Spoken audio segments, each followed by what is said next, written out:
মানুষ যখন বার্ধক্যে উপনীত হয়ে যায়, চাই সে হোক পুরুষ কিংবা নারী, যখন সে বার্ধক্যে উপনীত হয় তখন যদি কোনো ব্যক্তি কলপ করে, চুলকে কালো রং দ্বারা রঞ্জিত করে, তাহলে ওই ব্যক্তি জাহান্নামে যাবে।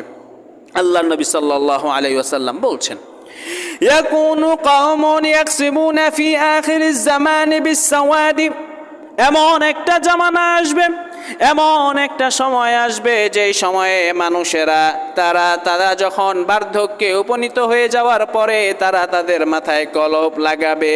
কাহাওয়াসিল হামামি লা ইয়ারিহুনা রাইহাতাল জান্নাহ, ওই সমস্ত ব্যক্তিরা যারা চুলে কলপ লাগিয়েছিল তারা জান্নাতের ঘ্রাণ পাবে না।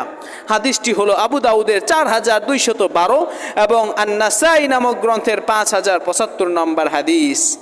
এখন প্রশ্ন হতে পারে, তাহলে বার্ধক্যে যারা উপনীত হয়েছে বা যারা বৃদ্ধ